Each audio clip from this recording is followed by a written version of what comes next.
Hello， 大家好，我们是草泥汉堡，今天为大家带来搞笑的农民们辛普森一家第26季第1集。三孩子为辛巴准备了一碗爆米花，别误会，这是他们新的整蛊方式。他们想的果然没错，就算爆米花超出他手臂的范围，他依然不会将屁股从沙发上离开一刻。不过这群孩子还是低估了一个吃货的决心。为了能够拿到爆米花，辛巴手指竟然强行长了一截。不得不说，这还真是医学奇迹。极力爆米花下肚，辛巴顺手打开了电视。现在播放的节目是针对阿可的吐槽大会，仅是打出将阿可生吞活剥的宣言，就让人替他接下来的遭遇捏一把汗。辛妈觉得这节目带颜色，不适合孩子们观看，但想要制止他们也是不可能的，因为就算不在家里看，他们也能找到别的去处，比如警长家，他会给孩子们看犯罪现场照片，那从60楼坠落的尸体可比这个刺激多了。辛巴没了办法，干脆加入了他们。第一个吐槽阿可的人就没有给他留情面，借熟食店的名字讽刺他是最不滑稽的喜剧演员，还说因为曾经的那些黑历史，他一定会被人们铭记。面对如此恶毒的言语，阿可没能维持住自己的风度，他气急败坏，说自己一生都在让人们更快乐。然而他这句话也被嘲笑了，顺便还被抢走了笑点。阿可不愿就此罢休，又将笑话讲了一遍。可已经消化的食物是没有味道的，再听一遍已经不能让观众有任何反应了。反而刚才那个吐槽他的人依旧金句连连，引得人们频频发笑。终于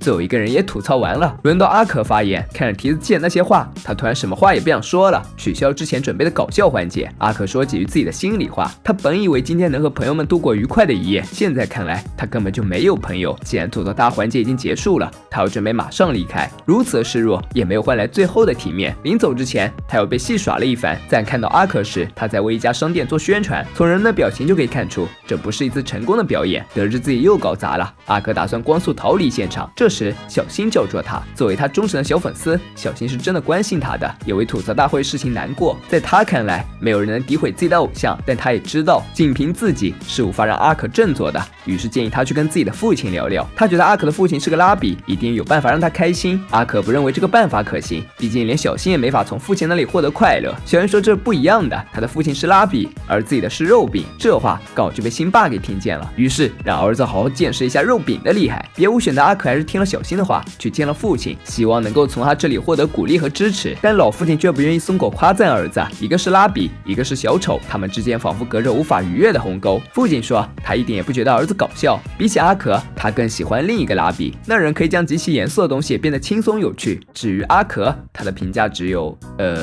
阿可目光灼灼等待着父亲的下文，不料很久过去了，他都一直是那个表情。阿可觉得有些不对劲，就上前试探了一下，没想到他父亲就这样离世了。直到最后，他也没能听到父亲对自己的真实评价。在父亲的葬礼上，阿可悲痛万分。虽然他和父亲有心结，但在他的心里，父亲是个伟大的人。为了表达自己此刻的感受，他还专门找人为父亲写了一首歌。然而歌曲再好，也不能填补失去父亲带来的悲痛。阿可悲伤难以自持，捂着脸离开了葬礼。看着别人遭遇不幸，难免会想到自己。谢小妹看着爸爸连起身都很艰难，不禁有些担心。她自己不在意一直瘫在床上，可辛小妹却忍不住担心她的健康。吃饭的时候，她又一直跟在爸爸身后，劝他少吃一点，多为身体考虑。可是辛爸呢，完全听不进女儿的话。另一边，辛妈作为代表慰问了阿可，说她听到了爸爸的临终遗言，已经比很多人都要幸运了。但她接下来的操作彻底伤了阿可的心。得知他父亲说的最后一句话是以后，辛妈竟然吐舌头说如果遗言是这样，就会更糟。在气氛变得更加尴尬之前，阿豹前来慰问阿可，可惜安慰的话还没有说完，就被骨头男强行打断了。作为阿可的助手，他积怨已久，当着他的面就说想要弄死他。父亲离世，同事关系不和，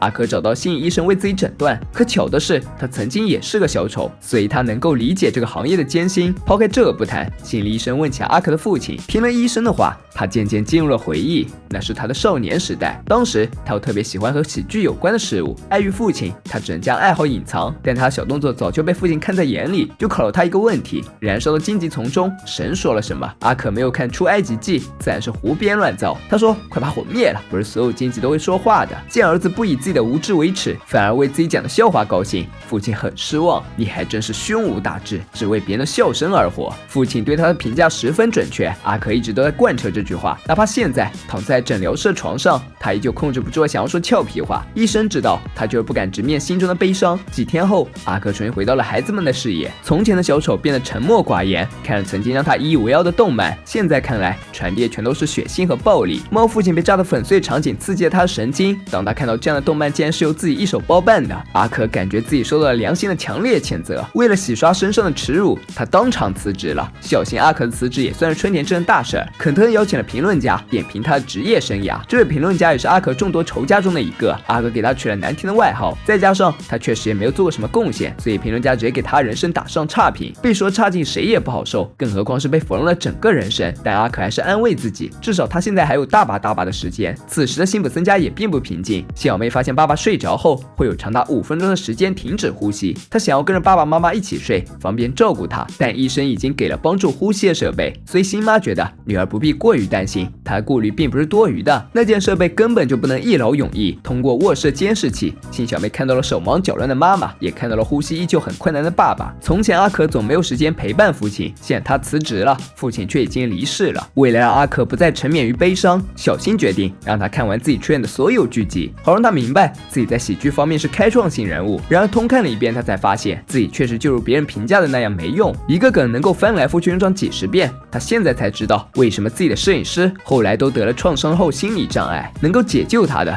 只有那一整瓶的威士忌。凌乱的房间是阿可醉酒之后的疯狂。现在这位破坏者折腾累了，进入了梦乡，他朝着无比剧烈的光亮走去，来到了犹太人的天堂。在这里，犹太人能够得到前所未有的尊重，不仅有茂密肥硕的泡菜森林，还有提供淡秘鲁的棒球场，甚至还有乔利伯曼总统图书馆。看样子阿可是真的到达了犹太人天堂。然而，一个声音粉碎着美丽幻想，来者是他的父亲，大骂阿可是个傻瓜，因为他一点也不了解自己民族文化。按照犹太人的信仰，一旦人死了，那就是死了，就会陷入黑暗和阴冷之中。但现在阿可还体会不到死亡的时间，父亲让他回到人间，为自己的人生做些改变，多帮助别人。带着父亲的话，阿可从梦中清醒了过来。之后，他投资建立一个动物收容所，专门为那些从马戏团退役的动物提供庇护。他知道一次没有缘由的慷慨并不能解决什么，但好歹他也迈出了第一步。这时，小新又找到了阿可，说要带他去看样东西，但阿可已经心如死灰，觉得不会再有任何事情能让他开心了。但他还是跟着小新去了。他们来到了西贝斯礼拜堂，在这里，阿可见到了父亲喜欢的那个拉比，一进去就听见这人在讲俏皮话，而刚好就是阿可曾经说过的。阿可有些不敢相信，觉得可能是巧合。只要他听到那个关于荆棘的笑话，他明白了这不是巧合。父亲最喜欢的就是这个拉比，喜欢他的笑话，那也就应该也喜欢自己。爸爸一直尊重他，只是没有告诉他，于阿可而言，这份深厚的感情才是他梦寐以求的犹太人的天堂。虽然他们从来不向对方袒露心声，但谁也不能否认他们对彼此的爱。阿可打开了心结。再说说辛小妹对父亲的过度担忧，甚至影响他的校园生活。胡夫老师告诉辛妈，辛小妹将学校的玩偶都改装成能自己呼吸的状态。他给辛爸戴上了头盔，就用泡沫包裹住了他全身。辛小妹知道自己不能随时陪伴在爸爸身边，但是这些泡沫能够替代他。辛爸明白女儿对自己的爱和担忧，但他并不赞同被束缚住。生死有命，富贵在天，意外和明天不知道哪个会先来，他总不能一辈子被保护着。听了爸爸的话，辛小妹有些动摇了。突然，一辆车闯进了庭院，将辛巴撞在了树上。好在泡沫够后，他毫发无伤。这一次是辛小妹的爱救了他。看来之后的他会更加坚定自己的决定了。两段父亲与孩子的关系截然不同，却又相互呼应。因为职业的原因，阿可与父亲平时并不十分亲密，甚至在他的印象中都不记得父亲夸赞过自己。但父爱如山，很多话并不用说出口。而辛巴与辛小妹却是十分亲密，也正是因为这样，辛小妹才会变得小心翼翼。但爱从来就不应该是束缚，爱是美好的，可若是成为了偏执，就变成了可怕。辛巴本来就是做事不过脑子的人，即使把他保护得再好，他也能作死自己。辛小妹的爱就如同现在的有些爷爷奶奶对待孩子，就像养了个祖宗，一丝一毫都不让他受到伤害。可没有谁能照看谁一辈子，一个有思想的人不可能成为随意摆弄的物件。正是因为爱，才更应该尊重和培养对方的独立性。本期视频就到这里了，喜欢小伙伴别忘点赞、评论、关注，咱们下期见，拜拜。